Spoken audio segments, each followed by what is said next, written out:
السلام علیکم دوستو، آج ہم جس موضوع پہ بات کریں گے وہ ہے منہ سے بدبو آنا، آفینسو آرڈر فرام دی ماؤتھ، یعنی کہ منہ سے بعض مریضوں کے بدبو آتی ہے، آخرکار وہ کیوں آتی ہے اور اس کا علاج کیوں ضروری ہے۔ ظاہری بات ہے کہ ہم ایک معاشرے میں رہتے ہیں اور اس معاشرے میں رہنے کی وجہ سے ہمیں ایک دوسرے کے ساتھ تعلق رکھنے پڑتے ہیں، لیکن اگر کوئی بھی ایسا پیشنٹ، ایسا آدمی جس کے منہ سے بدبو آ رہی ہو تو دوسرے لوگ اسے اوائڈ کرتے ہیں، یا خود وہ اتنا شرمندہ ہوتا ہے کہ بعض دفعہ وہ دوسروں سے محفل میں جانے سے کتراتا ہے اور اپنے آپ کو بالکل الگ تھلگ کر لیتا ہے، اور اسی حوالے سے وہ کسی سے بھی بات کرنے سے، کسی سے بھی ملنے جلنے میں وہ ہچکچاہٹ محسوس کرتا ہے۔ دوستو، آخر اس کی وجوہات کیا ہیں جس کی وجہ سے منہ میں اسمیل پیدا ہوتی ہے، منہ میں بدبو پیدا ہوتی ہے؟ اس مرض کے سبب کو اگر دیکھا جائے تو مریض کا منہ گندا رہتا ہے، بعض دفعہ دانتوں کی صفائی، کلی کرنا وغیرہ، یہ مریض اس پر توجہ نہیں دیتا، جس کی وجہ سے منہ میں بدبو آنا شروع ہو جاتی ہے۔ دانتوں میں خوراک کے ذرات اگر پھنس جائیں اور صاف نہ کیے جائیں تو پھر بھی منہ سے اسمیل آتی ہے۔ اگر دانتوں پر ٹارٹر جم جائے یا دانتوں پر میل جم جائے تو پھر بھی منہ سے اسمیل آنا شروع ہو جاتی ہے۔ دانتوں کا بسیدہ ہونا، دانت میں کھوڑ ہونا، دانتوں کا کھایا جانا یا مسوڑوں کا خراب ہونا، اصل میں وہی اس میں خوراک کے ذرات چلے جاتے ہیں، جب وہ گلتے سڑتے ہیں تو پھر منہ سے بدبو آنا شروع ہو جاتی ہے۔ یا معدے کی پرانی بیماریاں، ایسی بیماریاں جیسے بد ہضمی وغیرہ، ڈکار آنا، تو اس قسم کے مریض میں بھی مستقل طور پر منہ سے بدبو آنا شروع ہو جاتی ہے۔ دوستو، اگر ہم اس کا ہومیوپیتھی علاج دیکھیں تو اس سے ہمارے پاس بہت بڑی بڑی ادویات ہیں، جیسے آرنیکا کے منہ سے گلے ہوئے سڑے ہوئے انڈوں جیسی بدبو آتی ہے اور مریض کو اس کی کوئی خاص وجہ نظر نہیں آتی۔ اس کا منہ خشک رہتا ہے اور اسے پیاس کی شدت بہت زیادہ ہوتی ہے، بار بار پانی پیتا ہے۔ دوستو، جیسے کہ آپ جانتے ہیں کہ یہ مریض سینسٹیو ہوتا ہے، سینسٹیو ٹو ٹچ ہوتا ہے۔ یہ مریض نہیں چاہتا کہ کوئی ڈاکٹر اس کے پاس آئے اور اس کا علاج معالجہ کرے۔ اکثر جب بھی ڈاکٹر اس کے پاس جاتا ہے تو مریض کہتا ہے میں تو بالکل ٹھیک ہوں، کیونکہ اس کے بدن میں دکھن وغیرہ بہت زیادہ ہوتی ہے۔ اگر اس کی ذیلی علامات بھی مریض میں شامل ہوں تو پھر یقیناً یہ آرنیکا ہی کا مریض ہے، اور آرنیکا سے ہی اس کا علاج کر سکتے ہیں۔ اس کے بعد ہے پلساٹیلا۔ پلساٹیلا میں بد ہضمی کے باعث منہ سے اسمیل آتی ہے اور مریض کا ہاضمہ کھٹی، چٹپٹی اور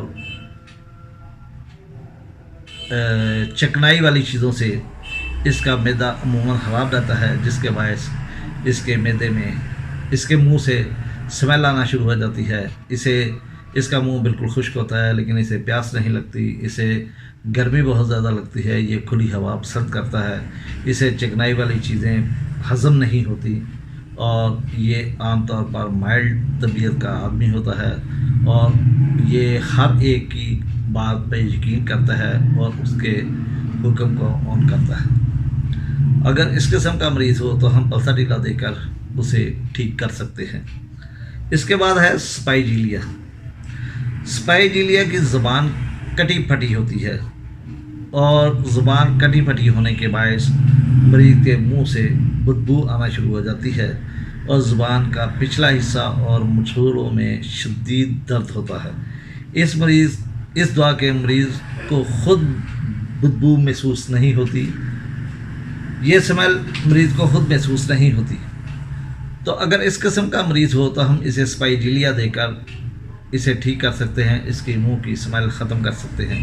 سلیشیا، جیسے آپ جانتے ہیں کہ سلیشیا میں اکثر مسوڑوں میں پیپ وغیرہ پیدا ہو جاتی ہے اور مسوڑے خراب ہونے کی وجہ سے اس کے منہ سے اسمیل آتی ہے، اور جیسا کہ آپ جانتے ہیں کہ ماس خوراک کے لیے سلیشیا ایک بہت زبردست دوا ہے۔ دوستو اس کے ساتھ اس کا بدبودار پسینہ اور اس کو سردی لگنا اور کانسٹیپیشن ہونا بھی اگر دیکھ لیا جائے تو سلیشیا کنفرم ہو جاتی ہے، اور ہم اس دوا سے مریض کی یہ والی شکایت دور کر سکتے ہیں۔ کاربویج میں بھی آپ کو معلوم ہے کہ مسوڑوں سے خون آتا ہے اور مسوڑے اس کے پھولے ہوتے ہیں اور یہ دانتوں کو چھوڑ دیتے ہیں، اور مسوڑوں اور دانتوں کے درمیان جو خوراک کے ذرات وغیرہ دبتے ہیں، پھنس جاتے ہیں، ان کی وجہ سے منہ سے اسمیل ختم نہیں ہوتی اور نہ ہی ان کی اچھے طریقے سے صفائی ہو سکتی ہے، اور اس کے منہ میں چھوٹے چھوٹے دانے بھی پائے جاتے ہیں۔ دوستو آپ جانتے ہیں کہ یہ ایک معدے کی بہت بڑی دواؤں میں سے ایک دوا ہے۔ اس کے پیٹ میں اسمیل ہوتی ہے، پیٹ میں گیس ہوتی ہے، اور وہ بھی بدبودار گیس ہوتی ہے۔ دوستو اس کے مریض کو کھلی ہوا بہت زیادہ پسند ہوتی ہے، اور اسے ٹھنڈے پسینے آتے ہیں، جسے ٹھنڈی تریلی بھی کہتے ہیں۔ پسینہ آنے سے اس کا جسم ٹھنڈا برف کی طرح ہو جاتا ہے، اور اس کے ساتھ ساتھ وہ پنکھے کے بالکل نیچے بیٹھنا بہت زیادہ پسند کرتا ہے۔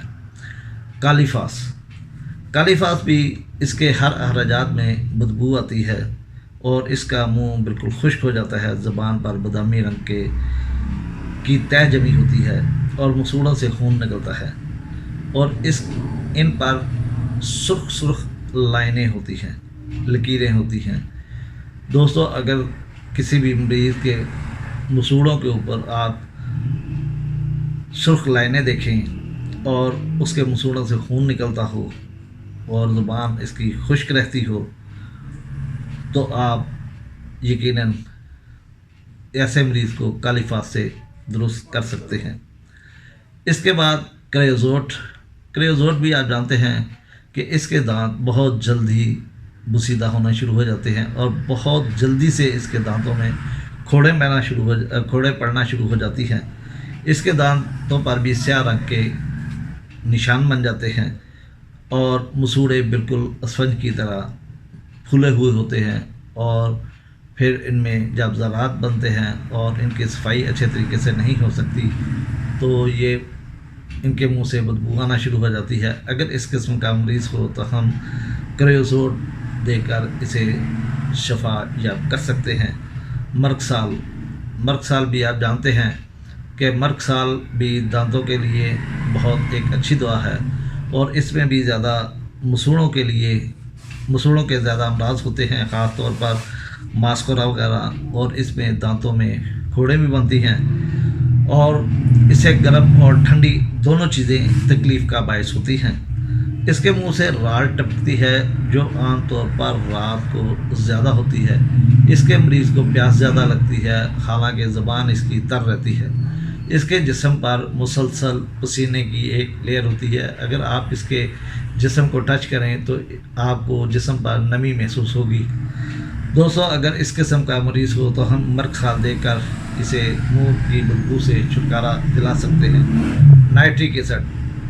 نائٹرک ایسڈ کی زبان پر دانے نکلے ہوتے ہیں، زبان کے کناروں پر دانے ہوتے ہیں، اور تالو میں زخم ہو جاتے ہیں۔ اس کے دانت ہلنا شروع ہو جاتے ہیں، یعنی کہ مسوڑے دانتوں کو چھوڑ دیتے ہیں۔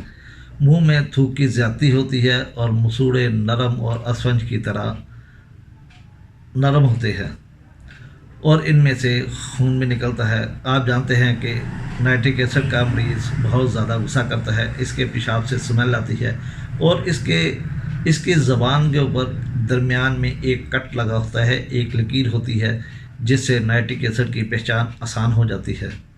دوستو اس کے بعد نکس میکا کی باری آتی ہے۔ نکس میکا میں بھی آپ جانتے ہیں کہ یہ معدے کے لیے ایک بہت بڑی دواؤں میں سے ایک دوا ہے۔ اس کے معدے کی تکلیف کے باعث اگر منہ سے اسمیل آنا شروع ہو جائے